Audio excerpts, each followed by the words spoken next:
शेपू आणि चुका मी कापून घेतला आता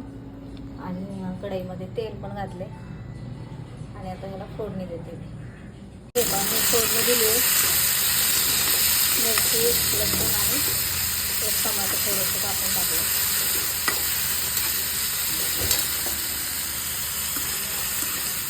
आणि याच्यामध्ये मी डाळ पण घालते डाळ भिजत घातलेली